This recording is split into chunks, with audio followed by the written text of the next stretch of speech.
जमीन से million light year दूर लिगो डिटेक्टर हर हफ्ते ब्लैक होल्स और न्यूट्रॉन स्टार के टकराने के नतीजे में निकलने वाली ग्रेविटेशनल वेव को कैप्चर करता है। हाल ही में साइंसदानों की एक टीम ने एक थ्योरी में बताया है कि लिगो डिटेक्टर के मुख्तलिफ सेंसर्स फोटोन से निकलने वाली लाइट के लिए बहुत ज्यादा सेंसिटिव हैं, लेकिन अभी तक इस पार्टिकल के असल ट्रेसेस नहीं मिले। डार्क मैटर को ढूंढना सिर्फ एक साइंटिफिक चैलेंज नहीं है, बल्कि कायनात के एक नए मॉडल के मुताबिक कायनात में मौजूद आम मैटर को खा सकता है। यहाँ तक के सारे कॉस्मोस में एक भी स्टार बाकी नहीं रहेगा। इस वीडियो में आप जानोगे कि कैसे डार्क मैटर गैलेक्सीज को बांध कर रखता है।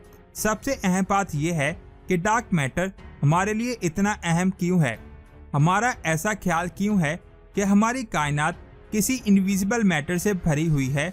एक अमेरिकन साइंसदान कोमा क्लस्टर में हजारों गैलेक्सी कॉन्स्टेलेशन को ऑब्जर्व कर रहे थे। उनको स्टडी करते हुए महसूस हुआ कि उस जगह कुछ अजीब चीज हो रही है। यहाँ पर गैलेक्सीज का मास उनके असल मास से 4 गुना ज्यादा है। ऐसा महसूस हो रहा था कि ये क्लस्टर किसी ना नजर आने वाले बादलों में लिपटा हुआ है। इस साइंसदान ने इस ना नजर आने वाले बादल को डार्क मैटर का नाम दिया। इसके बाद उस साइंसदान ने ऑब्जर्व किया कि बहुत सी गैलेक्सीज की घूमने की रफ्तार बहुत तेज है। अगर इनको कोई चीज नहीं दबा रही तो फिर इनकी स्पाइरल आर्म इतनी तेज मूवमेंट की वजह से कायनात में बिखर क्यों रही हैं? इस सवाल का जवाब मैसिव डार्क मैटर हेलोस के अंदर छुपा हुआ है।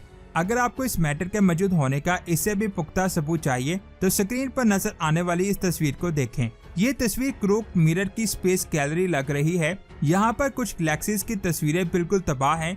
इन गैलेक्सीज के बहुत से रिफ्लेक्शन को भी देखा जा सकता है। असल में ये सारे फैंटम डार्क मैटर के प्रोडक्ट्स हैं। ये इनविजिबल मास है जो ग्रेविटेशनल लेंसिंग इफेक्ट क्रिएट करता है। जब हर चीज क्लोज प्रॉक्सिमिटी में होती है तो वो तबाह हो जाती है। साइंसदानों ने आसमानों में इस तरह के कई 100 लेंस देखे हैं। मॉडर्न कैलकुलेशन से पता चला है कि हमारी कायनात में ऑर्डिनरी मैटर सिर्फ 15% है और बाकी 85% डार्क मैटर है। ये सब जानने के बाद भी कुछ साइंसदानों का कहना है कि डार्क मैटर सिर्फ एक ख्याल है, हकीकत नहीं है। ऐसा क्यों कहा जाता है कि डार्क मैटर बिल्कुल भी मौजूद नहीं है? 1983 में इसराइल के एक साइंसदान मिलग्रॉम ने पहली बार डार्क मैटर का अल्टरनेटिव बताया। उसने अपनी थ्योरी को मॉन्ट का नाम दिया। मॉन्ट यानी मॉडिफाइड न्यूटोनियन डायनेमिक्स। मिलग्रॉम का ख्याल था कि क्या हो अगर ग्रेविटी मुख्तलिफ स्केल्स में मुख्तलिफ तरीकों से काम करती हो। इसका मतलब है कि सितारे अपने ऑर्बिट में वैसे ही मूव करें जैसे हम पहले जानते हैं, यानी जैसे पहले मूव कर रहे हैं। लेकिन जब गैलेक्सी क्लस्टर की बात करें तो ग्रेविटेशनल फोर्स हैरानकुन हद तक बदल जाएगी। यानी अगर दुनिया में बात करें तो जब जहाज समुद्र से ट्रैवल करते हैं तो जो फोर्स उनको मोशन में सेट रखती है वो बिल्कुल ही मुख्तलिफ होती है। जब मॉन्ट थ्योरी सामने आई तो लोगों ने ये एक्सप्लेन करने के लिए कि क्यों गैलेक्टिक डिस्क इतनी ज्यादा स्पीड से मूव करती है, डार्क मैटर को इस्तेमाल करना छोड़ दिया और ये गैलेक्सी क्लस्टर में इस तरह क्यों टकराती है जैसे वो कर रही है। मिलग्रॉम की थ्योरी ने गैलेक्टिक क्लस्टर के इंटरेक्शन को आसान कर दिया। साइंसदानों ने एक्सटर्नल फीड इफेक्ट के नेशन को इंट्रोड्यूस करवाया। इसका मतलब है कि मिलियंस लाइट ईयर के स्केल पर देखा जाए तो बहुत बड़ा मास रखने वाले ऑब्जेक्ट्स का एक दूसरे पर बहुत खास किस्म का इफेक्ट है।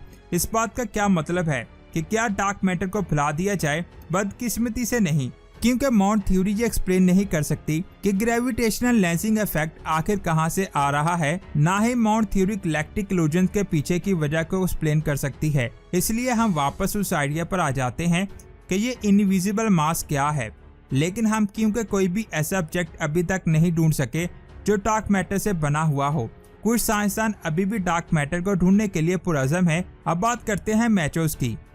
मैचोस का मतलब ये है neutron star, brown dwarfs, intergalactic gas cloud और सारे ही मैसिव ऑब्जेक्ट हैं जिनको किसी वजह से टेलीस्कोप देख नहीं सकता। ऐसे सारे ऑब्जेक्ट को मैचोस कहते हैं। लेकिन यहाँ पर एक मसला है। सारी कैलकुलेशन के मुताबिक बिग बैंग जितना मैटर हम देख सकते हैं इसे 5 गुना मैटर प्रोड्यूस नहीं कर सकते। इसीलिए साइंसदानों ने विम्स को इन्वेंट किया। विम का मतलब है वीकली इंटरेक्टिंग मैसिव पार्टिकल। ये मैटर के ऑर्डिनरी पार्टिकल से इंटरेक्ट नहीं करता, लेकिन डार्क मैटर जितनी भी ग्रेविटेशनल इफेक्ट को डिटेक्ट करता है उनको प्रोड्यूस कर सकता है। साइंसदानों ने इक्लूजन के दौरान विम्स की वजह से होने वाली गैमा रेस परस्त को ढूंढने में सदियां गुजार दी। ऑर्डिनरी मैटर के हल्के से इंटरेक्शन को ट्रेस करने के लिए वो स्पेशल क्रिस्टल डिटेक्टर का इस्तेमाल करते हैं जो एब्सोल्यूट जीरो से कुछ डिग्री ऊपर तक ही ठंडा रहता है। लेकिन बहुत ज्यादा कोशिश के बाद भी साइंसदानों को डार्क मैटर नहीं मिल सका और ऐसा महसूस होने लगा कि विम्स भी एक और फैंटेसी है। यहाँ पर कुछ हाइपोथेटिकल और बहुत ही लाइट डार्क मैटर पार्टिकल भी हैं जिनको एक्सियोनस कहा जाता है। एक्सियन बिग बैंग के पास से लेकर सारे डार्क मैटर फैक्ट को एक्सप्लेन करता है, लेकिन ये है कहाँ। 2020 में एक्सियोन 1T डिटेक्टर जिसमें 1 टन से भी ज्यादा लिक्विड भरा हुआ था, साइंसदानों ने उसे कहीं ज्यादा डार्क मैटर के पार्टिकल्स को कैप्चर किया जितने वो सोच रहे थे। उनके दिमाग में आने वाली पहली चीज एक्सियोन थी, लेकिन किसी को भी इस बात पर यकीन नहीं था, इसीलिए मजीद टेस्ट करने की जरूरत थी। लेकिन दोस्तों अभी डार्क मैटर पर होने वाली और बहुत सारे हाइपोथेसिस बाकी हैं। उनकी कुछ फॉर्म्स बहुत ज्यादा खतरनाक हो सकती हैं। डार्क मैटर का इंसानों पर इतना बुरा असर क्यों हो सकता है? एक जॉइंट ब्लैक होल को इमेजिन करें, वो ब्लैक होल नहीं जिसको किसी स्टार ने पीछे छोड़ दिया हो, या वो जो किसी गैलेक्सी क्लस्टर के दरमियान में हो, बल्कि इन दोनों के दरमियान में कुछ यानी प्रीमोर्डियल ब्लैक होल जिसका मास 30 सूरज के बराबर है। ये बिग बैंग धमाके में निकलने वाली बहुत ज्यादा एनर्जी के साथ बना था, ना ही किसी स्टार की वजह से और ना ही इस ब्लैक होल के गिर्द कोई ग्लोइंग डिस्क मौजूद है जिसकी वजह से इसको नोटिस किया जा सके। इस तरह के ब्लैक होल के गिर्द इनके जैसे ब्लैक होल ही ऑर्बिट करते हैं और ये सब मिलकर डार्क क्लस्टर बनाते हैं। हो सकता है ये गैलेक्टिक डिस्क के एज के पीछे छुपे हों और हम इनको तब तक ना देख सकें जब तक ये सोलर सिस्टम पर अटैक ना करते।